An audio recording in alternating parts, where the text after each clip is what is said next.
नमस्कार, जय हिंद साथियों। आप सभी का स्वागत है आपके अपने भरोसेमंद digital news platform pension newspaper पर। मैं हूं आपका साथी रजत शर्मा और आज की ये विशेष जानकारी देश के उन तमाम पेंशन धारकों, वरिष्ठ नागरिकों, कर्मचारियों और उनके परिवारों के लिए बेहद महत्वपूर्ण है जो किसी न किसी पेंशन व्यवस्था या सामाजिक सुरक्षा योजना से जुड़े हुए हैं। चाहे आप वृद्धावस्था पेंशन का लाभ ले रहे हो, विधवा पेंशन प्राप्त कर रहे हो, दिव्यांग पेंशन योजना से जुड़े हो, कर्मचारी पेंशन योजना यानी EPS 95 के लाभार्थी हो, अटल पेंशन योजना में शामिल हो, राष्ट्रीय पेंशन प्रणाली यानी NPS से जुड़े हो या फिर नई पेंशन व्यवस्थाओं और यूनिफाइड पेंशन स्कीम से संबंधित जानकारी जानना चाहते हो, आज की पूरी जानकारी आपके लिए काफी उपयोगी साबित हो सकती है। इस समय पेंशन से जुड़े कई मुद्दे लगातार चर्चा में हैं। अलग अलग संगठनों की मांगें सामने आ रही हैं, पेंशन धारकों की समस्याओं को लेकर आवाज उठाई जा रही है और सोशल मीडिया पर भी तरह तरह के दावे तेजी से प्रसारित हो रहे हैं। लेकिन इन सब के बीच सबसे जरूरी बात यह है कि किसी भी खबर को सुनने के बाद तुरंत विश्वास करने के बजाय उसकी आधिकारिक स्थिति को समझा जाए, क्योंकि पेंशन से जुड़े मामलों में एक छोटी सी गलत जानकारी भी लाखों लोगों के बीच भ्रम पैदा कर सकती है। इसलिए आज हम आपको पेंशन व्यवस्था से जुड़े उन महत्वपूर्ण पहलुओं को सरल भाषा में समझाने जा रहे हैं जिन पर प्रत्येक लाभार्थी को ध्यान देना चाहिए। सबसे पहले बात करते हैं उस विषय की जिसकी चर्चा इस समय पेंशन धारकों के बीच सबसे अधिक होती है। देश में बढ़ती महंगाई और रोजमर्रा के खर्चों के बीच पेंशन की पर्याप्त राशि को लेकर लंबे समय से अलग अलग वर्गों की ओर से मांगे उठती रही हैं। विशेष रूप से EPS 95 पेंशन धारकों की ओर से न्यूनतम पेंशन में वृद्धि, महंगाई के अनुरूप राहत, बेहतर चिकित्सा सुविधाएं और सामाजिक सुरक्षा को मजबूत करने जैसी मांगें समय समय पर सामने आती रही हैं। विभिन्न कर्मचारी और पेंशनभोगी संगठन सरकार के सामने अपनी मांगें रखते रहे हैं और कई बार ज्ञापन, बैठक तथा प्रतिनिधिमंडल के माध्यम से अपनी समस्याओं को संबंधित विभागों तक पहुंचाते हैं। लेकिन यह एक बात बिल्कुल स्पष्ट समझना जरूरी है कि किसी संगठन की मांग, किसी बैठक में हुई चर्चा या किसी प्रस्ताव को तब तक सरकारी फैसला नहीं माना जा सकता जब तक संबंधित मंत्रालय, विभाग या सक्षम प्राधिकरण की ओर से आधिकारिक आदेश या अधिसूचना जारी न हो जाए। इसलिए यदि सोशल मीडिया पर कोई संदेश ये दावा करता है कि पेंशन की राशि निश्चित रूप से बढ़ा दी गई है, किसी विशेष तारीख से नया भुगतान शुरू हो गया है या सभी लाभार्थियों के खाते में अतिरिक्त राशि भेजी जा रही है, तो ऐसी जानकारी को आधिकारिक स्रोत से सत्यापित किए बिना आगे साझा करना उचित नहीं है। पेंशन धारकों के हित में सबसे सुरक्षित तरीका यही है कि सरकारी पोर्टल, संबंधित विभाग, बैंक या अधिकृत सूचना माध्यम से पुष्टि की जाए। अब बात करते हैं पेंशन भुगतान से जुड़ी सबसे महत्वपूर्ण प्रक्रिया की। आज के डिजिटल दौर में पेंशन का भुगतान बैंक खातों के माध्यम से किया जाता है और लाभार्थी के रिकॉर्ड में छोटी सी गड़बड़ी भी कभी कभी भुगतान प्रक्रिया को प्रभावित कर सकती है। इसलिए प्रत्येक पेंशन धारक को अपने बैंक खाते की स्थिति पर विशेष ध्यान देना चाहिए। यदि बैंक खाता लंबे समय से इस्तेमाल नहीं हुआ है, खाता निष्क्रिय हो गया है, बैंक में दर्ज मोबाइल नंबर बदल चुका है या खाते से संबंधित कोई जानकारी पुरानी हो गई है, तो उसे समय रहते अपडेट कराना आवश्यक हो सकता है। कई बार लाभार्थी का बैंक खाता सही होता है, लेकिन विभागीय रिकॉर्ड में पुरानी जानकारी दर्ज रहने के कारण भुगतान प्रक्रिया में परेशानी उत्पन्न हो सकती है। ऐसी स्थिति में संबंधित बैंक शाखा और पेंशन जारी करने वाले विभाग से संपर्क करना बेहतर रहता है। यदि किसी व्यक्ति ने बैंक खाता बदला है तो केवल बैंक में नया खाता खुलवाना पर्याप्त नहीं हो सकता। जहां आवश्यक हो वहां संबंधित विभाग या पेंशन पोर्टल पर भी नई जानकारी अपडेट करनी पड़ सकती है। यही कारण है कि पेंशन धारकों को अपने दस्तावेजों और बैंक रिकॉर्ड की समय समय पर जांच करते रहना चाहिए। इसी क्रम में आधार और बैंक खाते से संबंधित जानकारी भी महत्वपूर्ण हो जाती है। अनेक सरकारी योजनाओं में लाभार्थी की पहचान और भुगतान प्रक्रिया को डिजिटल माध्यम से जोड़ा जाता है। यदि आधार से संबंधित विवरण में कोई त्रुटि है, बैंक खाते में नाम अलग तरीके से दर्ज है या लाभार्थी की पहचान संबंधी जानकारी में अंतर है, तो कुछ मामलों में सत्यापन की प्रक्रिया प्रभावित हो सकती है। इसलिए अपने आधार कार्ड, बैंक पासबुक और पेंशन रिकॉर्ड में दर्ज नाम और अन्य विवरणों को समय समय पर जांचना उपयोगी रहता है। यदि किसी दस्तावेज में सुधार की आवश्यकता हो तो संबंधित अधिकृत संस्था के माध्यम से उसे ठीक कराया जाना चाहिए। किसी अनजान व्यक्ति को OTP, bank pin, ATM password या इंटरनेट बैंकिंग की जानकारी कभी साझा नहीं करनी चाहिए।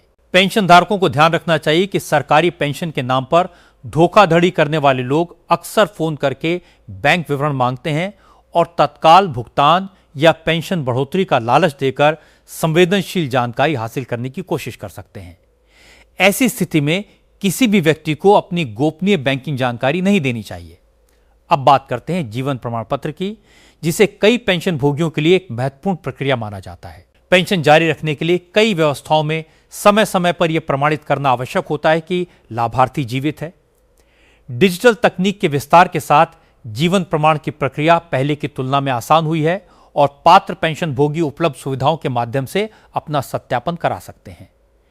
बैंक, कॉमन सर्विस सेंटर या संबंधित विभाग की सुविधा के अनुसार यह प्रक्रिया पूरी की जा सकती है। हालांकि प्रत्येक पेंशन योजना के नियम और समय सीमा अलग हो सकती है, इसलिए लाभार्थी को अपनी योजना के अनुसार आधिकारिक दिशा निर्देश देखना चाहिए।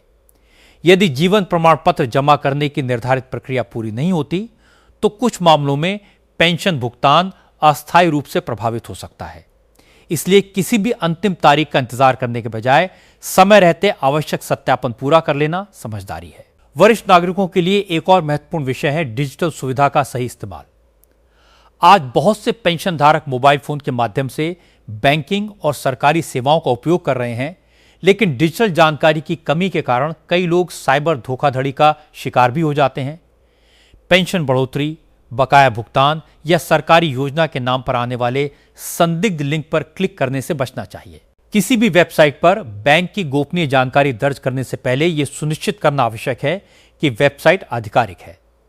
किसी अनजान नंबर से फोन आने पर यदि सामने वाला व्यक्ति खुद को बैंक अधिकारी, सरकारी कर्मचारी या पेंशन विभाग का अधिकारी बताकर ओटीपी मांगता है, तो ऐसी जानकारी साझा नहीं करनी चाहिए। याद रखिए, पेंशन की जानकारी प्राप्त करने के लिए आपकी व्यक्तिगत बैंकिंग सुरक्षा से समझौता करना कभी भी आवश्यक नहीं है। अब चर्चा करते हैं EPS 95 से जुड़े पेंशन भोगियों की।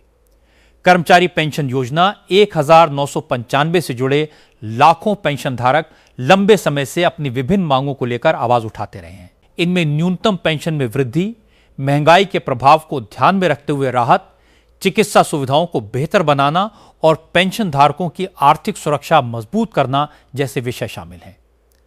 अलग अलग समय पर पेंशन भोगी संगठन इन मुद्दों को सरकार और संबंधित संस्थाओं के सामने उठाते रहे हैं।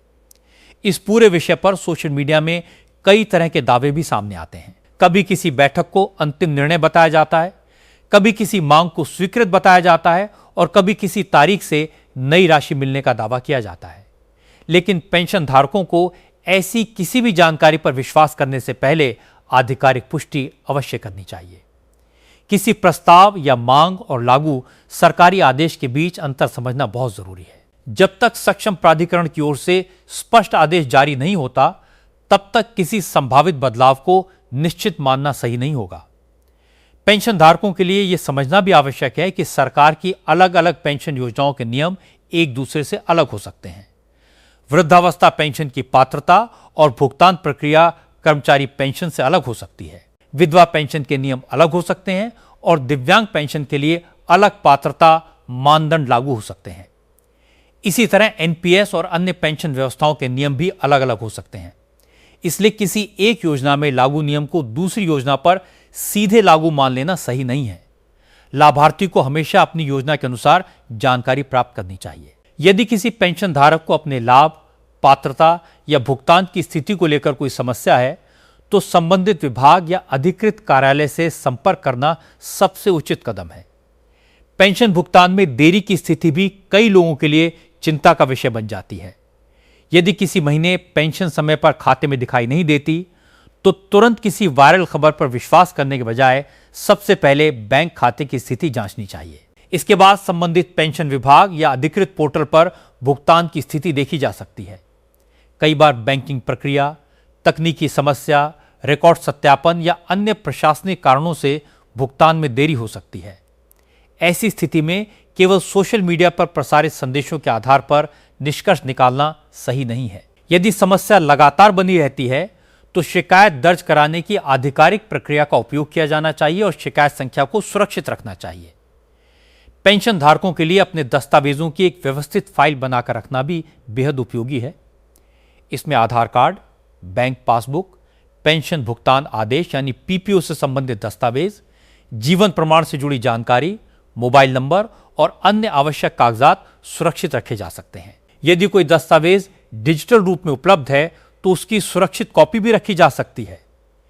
किसी भी दस्तावेज को अनजान व्यक्ति के साथ साझा करने से बचना चाहिए। यदि किसी सरकारी कार्यालय में दस्तावेज जमा किए जाते हैं तो जहां संभव हो उसकी रसीद या प्राप्ति प्रमाण अवश्य लेना चाहिए। इससे भविष्य में किसी प्रकार की समस्या होने पर रिकॉर्ड उपलब्ध रहता है। आज के समय में पेंशन से जुड़ी जानकारी प्राप्त करने का सबसे अच्छा तरीका अधिकृत माध्यमों का उपयोग करना है। संबंधित मंत्रालय, विभाग, ईपीएफओ, बैंक और राज्य सरकारों के आधिकारिक पोर्टल पर समय समय पर दिशा निर्देश जारी किए जाते हैं। पेंशन धारकों को सलाह दी जाती है कि वे किसी भी बड़े बदलाव की जानकारी केवल विश्वसनीय और आधिकारिक स्रोत से ही प्राप्त करें।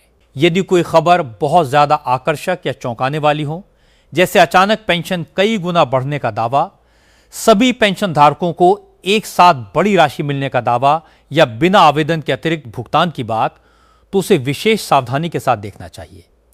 ऐसी खबरों में कई बार आधी अधूरी जानकारी या पुरानी सूचना को नए रूप में प्रस्तुत किया जाता है। इसी बीच पेंशन धारकों के बीच महंगाई राहत और महंगाई भत्ते को लेकर भी चर्चा होती रहती है। अलग अलग श्रेणी के पेंशन भोगियों के लिए इसके नियम अलग हो सकते हैं। केंद्रीय सरकारी पेंशन भोगी, राज्य सरकार के पेंशन भोगी और ईपीएस 9-5 पेंशन धारक एक ही व्यवस्था के अंतर्गत नहीं आते, इसलिए किसी एक वर्ग के लिए जारी आदेश को दूसरे वर्ग पर लागू मानना गलत हो सकता है। यदि किसी विशेष श्रेणी के पेंशन धारकों के लिए सरकार की ओर से कोई नया आदेश जारी होता है तो उसकी पात्रता, प्रभावी तारीख और भुगतान प्रक्रिया को आधिकारिक अधिसूचना के आधार पर ही समझना चाहिए। अब बात करते हैं उन पेंशन धारकों की जो अपने परिवार के किसी सदस्य की पेंशन व्यवस्था से जुड़े दस्तावेज संभाल रहे हैं। परिवार में पेंशन प्राप्त करने वाले वरिष्ठ नागरिकों के दस्तावेजों को समय समय पर व्यवस्थित रखना जरूरी है। यदि पेंशन धारक के बैंक खाते, मोबाइल नंबर या पते में परिवर्तन हुआ है तो जहां आवश्यक हो वहां संबंधित रिकॉर्ड को अपडेट कराना चाहिए। परिवार के किसी विश्वसनीय सदस्य को यह जानकारी होनी चाहिए कि पेंशन से जुड़े महत्वपूर्ण दस्तावेज कहां रखे गए हैं। हालांकि बैंकिंग पासवर्ड और ओटीपी जैसी संवेदनशील जानकारी किसी के साथ साझा नहीं करनी चाहिए। पेंशन धारकों के लिए सबसे महत्वपूर्ण संदेश यही है कि अधिकारों की जानकारी रखें, लेकिन अफवाहों से बचें। किसी संगठन की मांग को सरकारी घोषणा न समझें, किसी सोशल मीडिया पोस्ट को आधिकारिक आदेश न मानें, किसी वायरल वीडियो में कही गई बात को अंतिम फैसला मानने से पहले उसकी पुष्टि करें। यदि कोई नई पेंशन नीति, न्यूनतम पेंशन में बदलाव, महंगाई राहत, अतिरिक्त भुगतान या बकाया राशि से संबंधित सरकारी निर्णय वास्तव में लागू होता है तो उसकी जानकारी संबंधित आधिकारिक माध्यमों से सामने आती है। उस समय लाभार्थियों को स्पष्ट रूप से बताया जाता है कि कौन पात्र है, कितना लाभ मिलेगा और भुगतान की प्रक्रिया क्या होगी। इस समय पेंशन व्यवस्था को लेकर देश भर में सबसे बड़ा सवाल आर्थिक सुरक्षा का है। बढ़ती उम्र के साथ आमदनी के साधन सीमित हो जाते हैं और स्वास्थ्य तथा दैनिक जरूरतों का खर्च बढ़ सकता है। ऐसे में पेंशन धारकों के लिए नियमित और पर्याप्त आर्थिक सहायता बेहद महत्वपूर्ण होती है। इसी कारण विभिन्न पेंशन भोगी संगठन अपनी मांगों को लगातार उठाते रहते हैं। उनकी मांगों और सरकार की नीतिगत प्रक्रिया के बीच होने वाली चर्चा लोकतांत्रिक व्यवस्था का हिस्सा है, लेकिन अंतिम निर्णय की पुष्टि केवल आधिकारिक आदेश से ही होती है। इसलिए पेंशन धारकों को अपनी मांगों और अधिकारों के प्रति जागरूक रहते हुए सही जानकारी का भी ध्यान रखना चाहिए। अगर आप ईपीएस 9-5 पेंशन धारक हैं तो अपने पेंशन रिकॉर्ड और पीपीओ से संबंधित जानकारी सुरक्षित रखें। यदि आपके रिकॉर्ड में कोई गलती दिखाई देती है तो संबंधित कार्यालय में सुधार की प्रक्रिया के बारे में जानकारी प्राप्त करें। यदि पेंशन भुगतान में समस्या है तो आधिकारिक शिकायत व्यवस्था का उपयोग करें। यदि आपको किसी सरकारी निर्णय की जानकारी मिलती है तो उसकी तारीख और आदेश संख्या जैसी जानकारी भी जांचें।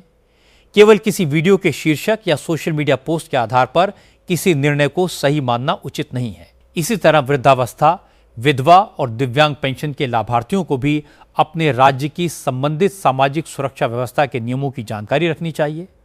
कई योजनाओं में पात्रता, आय सीमा, दस्तावेज और सत्यापन की प्रक्रिया अलग अलग होती है। यदि लाभार्थी की परिस्थितियों में कोई बदलाव आता है तो संबंधित विभाग को आवश्यक जानकारी देना भी महत्वपूर्ण हो सकता है। समय समय पर अपने आवेदन और भुगतान की स्थिति जांचते रहना भविष्य की परेशानी को कम कर सकता है। आज की इस पूरी जानकारी का उद्देश्य किसी भी अपुष्ट खबर को बढ़ावा देना नहीं, बल्कि पेंशन धारकों को जागरूक करना है। पेंशन से जुड़ी कोई भी बड़ी खबर सामने आए तो उसे तुरंत सच मानने के बजाय आधिकारिक पुष्टि का इंतजार करें। अपने बैंक खाते को सक्रिय रखें, जरूरी दस्तावेज सुरक्षित रखें, जीवन प्रमाण की प्रक्रिया समय पर पूरी करें, मोबाइल नंबर और बैंक विवरण में बदलाव होने पर आवश्यक अपडेट कराएं और साइबर धोखाधड़ी से खुद को सुरक्षित रखें। यदि कोई व्यक्ति पेंशन बढ़ाने या बकाया भुगतान दिलाने के नाम पर पैसे की मांग करता है तो विशेष सावधानी बरतें और बिना सत्यापन किसी को भुगतान न करें। साथियों, पेंशन केवल हर महीने खाते में आने वाली राशि नहीं है, बल्कि ये लाखों परिवारों की आर्थिक सुरक्षा से जुड़ा विषय है। इसलिए इससे संबंधित हर जानकारी को जिम्मेदारी के साथ समझना जरूरी है। आने वाले समय में यदि सरकार, संबंधित मंत्रालय, ईपीएफओ या किसी अन्य सक्षम विभाग की ओर से पेंशन से जुड़ा कोई आधिकारिक निर्णय जारी किया जाता है तो उसकी सही जानकारी सामने आने के बाद ही उसके प्रभाव और पात्रता को समझना चाहिए। जब तक कोई आधिकारिक आदेश उपलब्ध नहीं होता, तब तक किसी भी वायरल दावे को अंतिम निर्णय मानना उचित नहीं होगा।